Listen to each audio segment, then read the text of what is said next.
Welcome to the Madison Miller Podcast. Today is Tuesday, October 13th, 2020. Today I'm going to recap yesterday's Major League Baseball LCS games, look ahead to today's games, recap last night's Monday Night Football game, look ahead to tonight's rare Tuesday Night Football game, get more in depth on the injury to Dak Prescott and the Falcons making big-time changes, a big-time NHL free agency move, Dancing with the Stars, and best bet of the day. All right, we'll start today with the LCS game number 2 in the American League side of things. The Rays come out 4-1 winners, or 4-2 winners over the Houston Astros to take a 2-0 series lead. Charlie Morton the win, Lance McCullers Jr. the loss, Nick Anderson the save. Bottom of the first, home run Manuel Margot 3-0 Rays. Top of the sixth, home run Carlos Correa 3-1. Bottom of the seventh, home run Mike Zunino makes it 4-1. Top of the ninth, run scores on a double play ball. George Springer grounded into the double play. Yuli Gurriel scored to make it 2-4. And Nick Anderson gets it done despite a rocky ninth inning. Charlie Morton, 5 innings, 5 hits, no one runs, a walk, 5 strikeouts. Then Peter Fairbanks went in for 2. Gave up the home run to Correa. Aaron Loup went 2/3. Ryan Thompson went a third, and then Nick Anderson went an inning. And on the other side, Lance McCullers, 7 innings, 4 hits, and no run, no walks, 11 strikeouts. So the good thing that McCullers did was give the Astros innings and save their bullpen. And then 1 inning in the 8th was Andre Scrub, and he struck out 2 batters. We'll get into Game 3 in a moment. Braves over the Dodgers, 5-1. The Braves take a 1-0 series in the best of 7 in the ALCS. Will Smith the win, Blake Treinen the loss. Top of the first, home run Freddie Freeman, 1-0. Bottom of the 5th, Kike Hernandez ties it at 1 apiece. Top of the 9th, home run Austin Riley makes it 2-1. Then RBI single Marcell Ozuna makes it 3-1. Then a 2-run shot by Ozzie Albies makes it 5-1 as the Braves come out on top. Max Fried, 6 innings, 4 hits, and a run, 2 walks, 9 strikeouts. Then Chris Martin, then Will Smith, then Mark Melancon. Walker Buehler, 5 innings, 3 hits, and a run, 5 walks, 7 strikeouts. Then Brusdar Graterol. Then Dustin May for an inning and 2/3. Then Victor Gonzalez for a third, Blake Treinen for a third. He was terrible. And then Jake McGee for 2/3. He gave up the home run to Ozzie Albies. So no Kenley Jansen. Even though I'm anti-Kenley Jansen for the postseason, came back to haunt him here a little bit. But Kenley Jansen probably, or maybe gives up those runs as well. So you never know. And now today, 6 o'clock, Fox Sports 1, Braves, Dodgers, Ian Anderson and Clayton Kershaw. This will be a great game. So this is like the early game of the 2 for today. The Dodgers are minus 160. The Braves are plus 138. Over under 7.5. Unders minus 102. Overs minus 120. Dodgers run line plus 126 minus 1.5. Braves run line minus 148 at plus 1.5. This is a tough one. I know both offenses have been on fire. And maybe if I could get to 8, I'd take the over.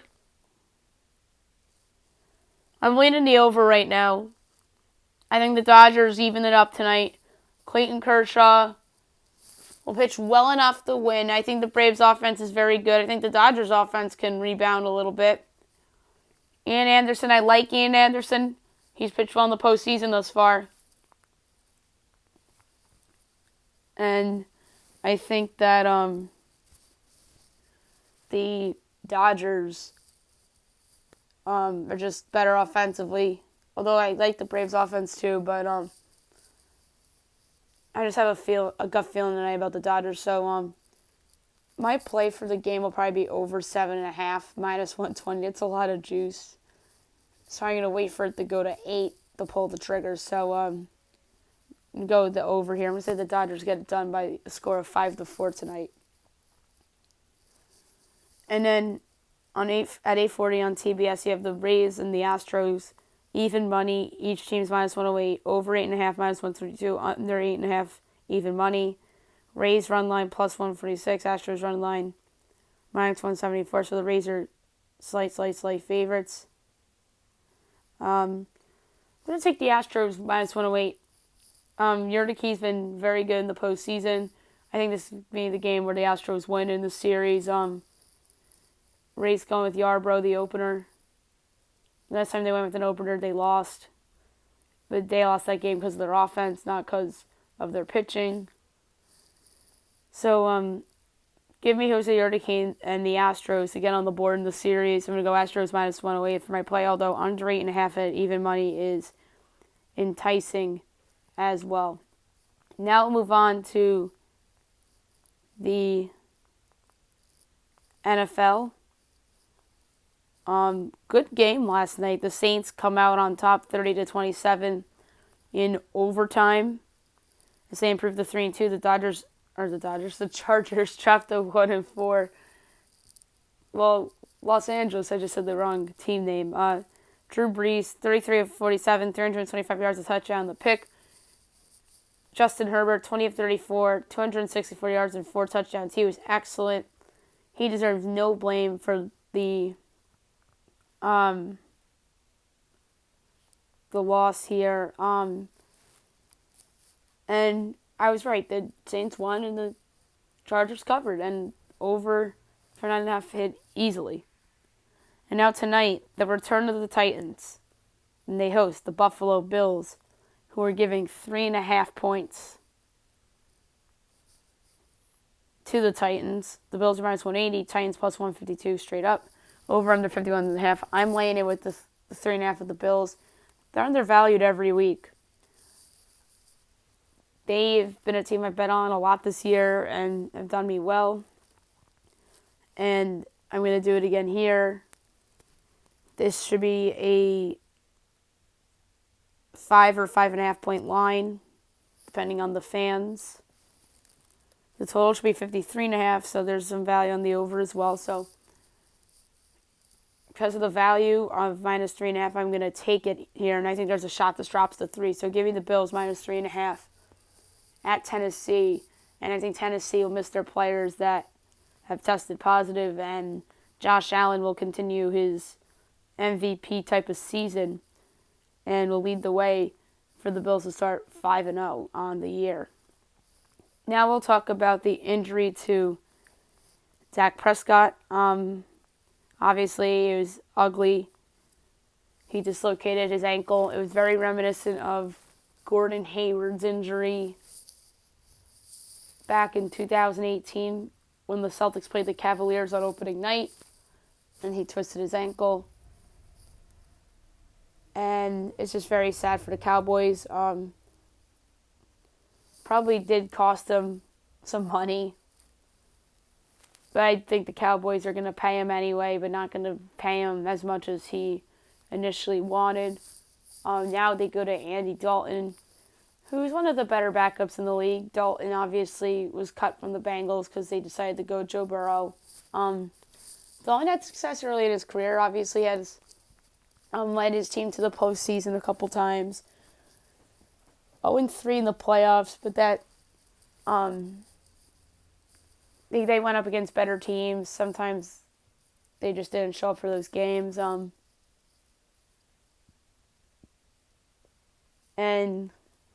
there was a playoff game where he missed, and it was I'm blanking on the guy's name. Former Bama quarterback. A.J. McCarron started against the Steelers and Ben Roethlisberger, and the Bengals lost the game, but it had Andy Dalton play. Maybe they win that game. So maybe he would have been 1-3 or 1-4 had he not gotten injured at the end of the 2015 season. Or is it the 2014 season? I don't remember. But yeah, 2011 and 2012 were both losses to the Texans. The 2013 postseason, they lost against the Chargers at home in Phil Rivers. In 2014, they lost at Indianapolis and Andrew Luck. So 0-4 in the postseason. Maybe he would have been 1-5. But he's a serviceable quarterback. He has had success when he has had talent around him, as we saw in Cincinnati when he had A.J. Green and Gio Bernard and some other good running backs. I think he had Chad Ochocinco at one point. He might have, I don't remember. But he had A.J. Green at peak A.J. Green level. And obviously this talent that's around him is better than any Cincinnati offense that he's had. So that's the case for Dalton to succeed. If he's Ezekiel Elliott, the offensive line's a lot worse because of injuries, and obviously the retirement of Travis Frederick. And then you got 4 deep receivers. So Amari Cooper, CeeDee Lamb, Michael Gallup, and Cedric Wilson. So that's a great 4. And then Dalton Schultz at tight end. So it's a lot of talent around him offensively in order for him to succeed. So I think he's in a good position to succeed. But any bad game, he's going to get a lot of heat. And obviously that's when the Dak injury will come back to bite them. And the question is, can they still win the NFC East? I think they can because, like I said, the talent around them. The defense stinks, but Leighton Vander Esch is obviously still injured. If he comes back, then that unit will be better than what it is right now. Earl Thomas is still a free agent. I think Dallas should sign him. He would obviously improve their secondary. So I still think Dallas can win the division. I think it's maybe between them and the Eagles. I think the Washington professional football team stinks, and obviously the Giants stink. So it's either going to be the Cowboys or the Eagles that win the NFC East. And boy, if Dallas, led by Andy Dalton, wins the NFC East, that's not a good look for Carson Wentz and the Eagles. Now I want to discuss the Falcons real quick. Obviously, they fired Dan Quinn and Thomas Dimitroff. Dan Quinn, I badly overrated because they went to the Super Bowl the one year, and they've been bad ever since. Because of that one Super Bowl run, I badly overrated this guy. This guy's terrible. He should be a coordinator only. He's like a Pat Shurmur or a Gus Bradley or any other guy that's been a coordinator, the hot coordinator, that's just was a bad coach. But the Falcons stuck with him for too long because of that Super Bowl. And obviously that's his responsibility, the 28-3 blown lead, not Kyle Shanahan's. And that's obviously his legacy. The blown 28-3 lead in that franchise has still never been the same. And they're 0-5. They're probably the best 0-5 team in the league. And it's not even quite that close. Although you could argue the Giants a little bit, but their offense has stunk until this past week when they finally saw a bad defense. But Atlanta's offense stunk last week against a bad Carolina defense. So I would still say Atlanta's the best 0-5 team. Matt Ryan has declined. Obviously, no Julio Jones hurts them offensively. Calvin Ridley's emergence has helped them. Todd Gurley's been very good for them, I think. Even the backup running back, Brian Hill's been solid. Their defense still stinks. They've had a lot of misses in the draft over the last couple years, which ultimately came back to bite Dimitroff a little bit. The 2 linemen from last year have not really panned out yet that they drafted in the first round. The first round pick this year has COVID, A.J. Terrell. Takaris McKinley really hasn't been that good on the defensive line for the Falcons.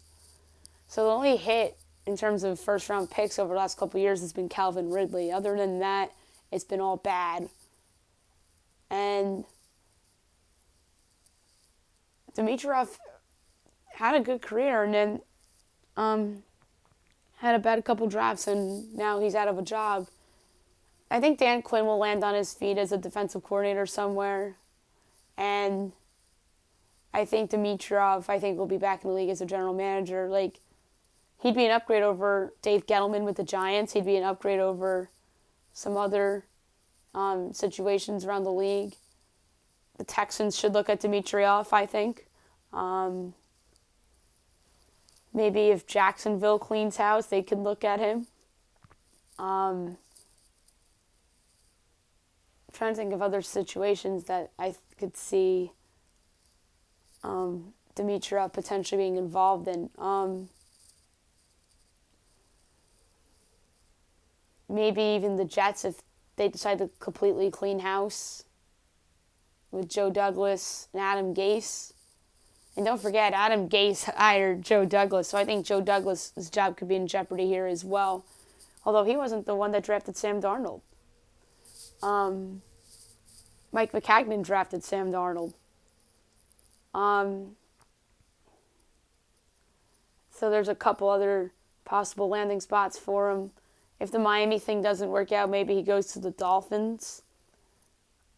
So yeah, I think Dimitroff will get another job as a general manager. He'd be an upgrade over a lot of GMs in the league in my mind.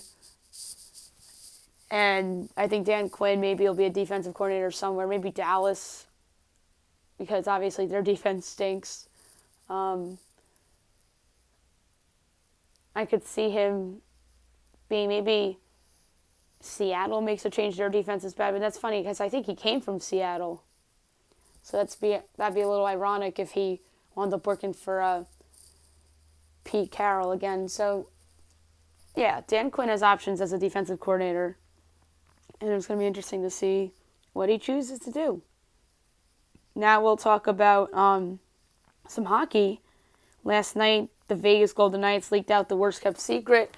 They signed Alex Pietrangelo to a monster, and I mean monster deal. 7 years, 8.8 per year, which totals out to be a $61.6 million contract for 7 years. Unbelievable. I think that's an overpay. I love Alex Pietrangelo. He's a great defenseman.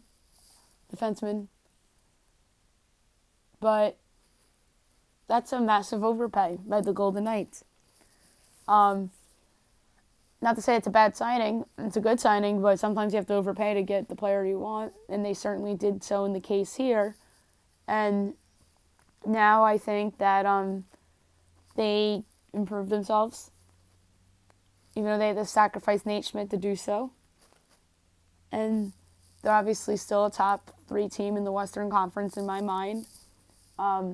Nate Schmidt is a cap casualty here as he gets dumped onto Vancouver as they send Vegas a couple third-round picks. And that's a good pickup for the Canucks as well. So Pietrangelo to Vegas. So that Vegas team is absolutely loaded. And there's so much pressure on the Golden Knights to go out and win the Stanley Cup this year.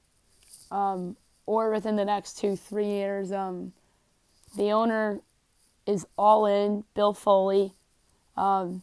Obviously, year 1 in Vegas, no expectations to go to the Stanley Cup final. Year 2, expectations grow. They lose in either the first or second round, I don't remember. And then this past year, they lose in the third round to Dallas. And now they make a big-time free agent signing in Alex Pietrangelo. And they're absolutely going for it. Like I said, their roster is absolutely loaded. Max Pacioretty, Mark Stone, Riley Smith, Jonathan Marchessault, Will Carlson, Shea Theodore still on that roster. They shifted away Paul Stastny to clear cap space. He's on Winnipeg now. Nate Schmidt's gone. Alex Tuch is still on the team. They have some young players that they're relying on. Cody Glass, I really like. I think he's going to be a superstar in the NHL eventually. So their defense, I don't think is as good. But obviously it's improved with Pietrangelo. I think Shea Theodore, Nick Holden, who I'm not a fan of. Cody Eakin's gone. Braden McNabb's okay. Alec Martinez, they got in the trade. Derek Englund, so they're a little better than I thought defensively, I guess. So, like I said, pressure's on Vegas to win big, win the cup within the next 2-3 years. And as we learned in sports, championship windows don't stay open as long as you think, whether it's due to injuries or trades or free agency or a new team emerging or whatever it is in sports. Your window isn't as open as long as you think, and the Knights got to take advantage of that. Absolutely. And now I'm going to talk about Dancing with the Stars from last night. Interesting show. It was an 80s themed night. They're not voting off tonight, but I'll predict who goes home.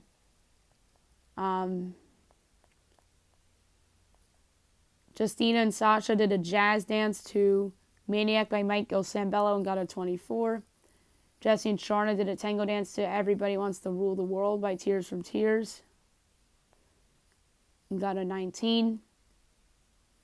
Chriselle and Gleb did a cha-cha-cha to You Got It by the New Kids on the Block. Jeannie and Brandon got a 24 doing a jazz dance to Like a Virgin by Madonna. Monica and Val did a tango dance to Tainted Love by Soft Cell and got a 26. AJ and Cheryl did a waltz dance to Open Arms by Journey, got a 24. Sky and Alan did a jazz dance to The Power of Love by Huey Lewis and the News, got a 24. Vernon and Peta did a tango dance to Living on a Prayer by Bon Jovi, got a 21. Caitlin and Artem did a tango dance to I Think We're Alone Now by Tiffany Darvish and got a 27. Nellie and Daniela did a samba dance to Rhythm of the Night by DeBarge and got a 24. Johnny and Britt did a contemporary dance to Total Eclipse of the Heart by Bonnie Tyler and got a 29. So they were 1 point shy of a perfect score. And Nev and Jenna did a quick step dance to Take On Me by Haha and got a 26. And I was wrong. They did vote off. And the pair that got eliminated was Jesse Metcalf and Sharna Burgess.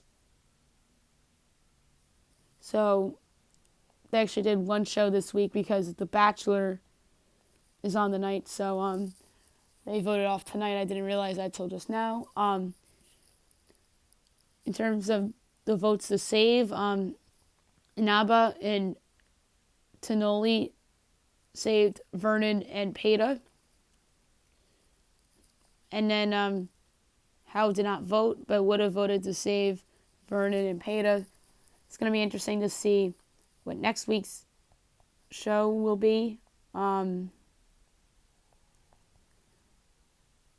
It's going to be a top 11, obviously. So I guess it's a random. So it's going to be fun to see who makes it into the top 10.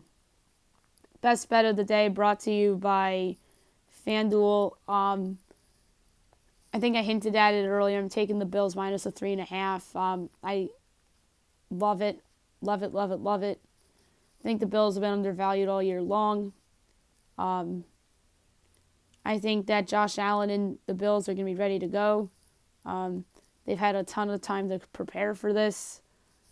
And I think they're going to get it done. So give me the Bills minus the 3.5 against the Tennessee Titans as my best bet of the day. That's it for the show today. I'll be back on Wednesday, which is tomorrow, recapping the LCS games, the Tuesday Night Football game, and then go over any other news or anything that happens in the world of sports. Maybe I'll have an NBA mock draft for you as well. Masked Singer will preview tomorrow night's episode as well. And obviously my best bet. Hope you guys have a great day, everyone.